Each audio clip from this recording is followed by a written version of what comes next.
اللہ تعالیٰ نے رمضان میں زوجہ کے قریب جانے سے صحابہ کو منع کیا تھا. بڑا دلچسپ واقعہ ہے. رمضان کی راتوں میں بھی زوجہ کے قریب جانے سے منع کیا تھا. ایک صحابی تھے، وہ رات میں کہیں چلے گئے.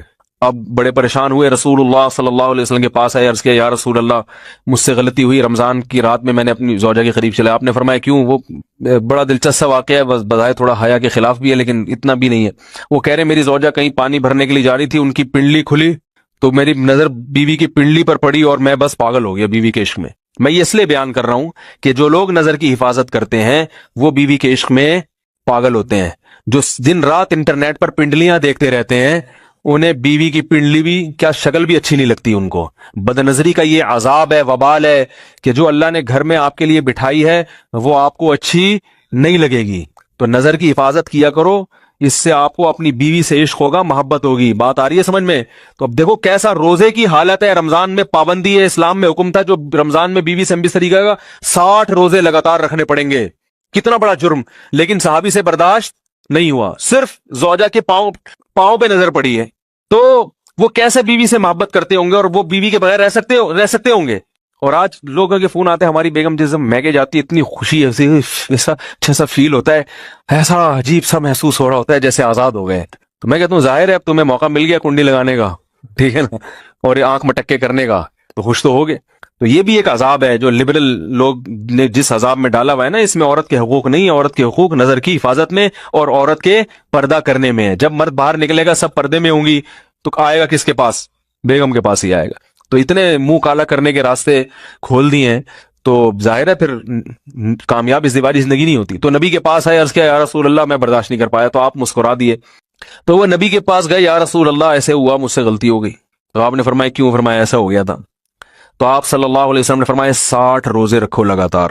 انہوں نے فرمایا ایک کی طاقت نہیں ہے، اس میں یہ ہو گیا 60 کیسے رکھوں گا، نہیں ہے طاقت 60 کی. آپ نے فرمایا ٹھیک ہے پھر 60 غریبوں کو 2 ٹائم کا کھانا کھلاؤ. فرمایا اس کی بھی طاقت بولو بھائی نہیں ہے. اتنے میں ایک صحابی لائے کوئی چیز صدقہ کرنے کے لیے. تو آپ نے فرمایا چلو اصل حکم تو یہی ہے کہ 60 روزے یا پھر 60 غریبوں کو کھانا، وہ نہیں تو چلو فی الحال ان کو تنبیہ کے لیے کچھ ان سے صدقہ کروا لیتا ہوں. فرمایا چلو یہ فلاں خیرات کی ایک چیز لے کر آئے ہیں، تم یہ لے کے غریبوں میں بانٹ دو. انہوں نے فرمایا مجھ سے زیادہ غریب پورے مدینہ میں بھائی کوئی بھی نہیں. آپ صلی اللہ علیہ وسلم مسکرانے لگے، فرمایا جاؤ کھاؤ اور بچوں کو کھلاؤ. اور بھائی غلطی بھی ہوئی اور گھر میں راشن بھی آ گیا.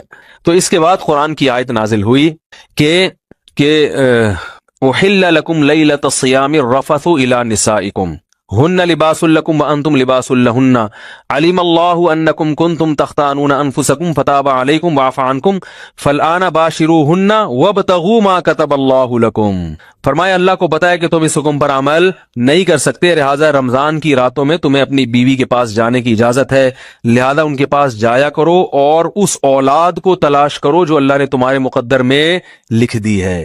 قرآن جہاں بھی بیوی سے ریلیشن قائم کرنے کی بات کرتا ہے اولاد کا ذکر لازمی کرتا ہے، یعنی تلاش کرو اس اولاد کو جو اللہ نے تمہارے لیے لکھ دی ہے. ما کتب اللہ لکم، ما کتب اللہ علیکم نہیں ہے. علا کا مطلب تمہارے خلاف، لکم کا مطلب تمہارے فائدے کے لیے. لام عربی میں نفع کے لیے آتا ہے، علا عربی میں ضرر اور نقصان کے لیے آتا ہے. فرمایا یہ نہیں کہ اس اولاد کو تلاش کرو جو بطور پینلٹی کے اللہ نے تمہارے متھے لگا دی ہے، جو اللہ نے تمہارے فائدے کے لیے لکھ دی ہے. اس سے پتہ چلتا ہے اسلام اولاد کی کثرت پہ کس قدر حریص ہے. بات آ رہی ہے اور بھی اس بارے میں آیتیں ہیں قرآن مجید کی، مگر میں اب زیادہ تفصیل میں نہیں جاؤں گا. کچھ آیتیں رہ گئی ہیں، کچھ احادیث رہ گئی ہیں، تو وہ انشاءاللہ پھر اگلے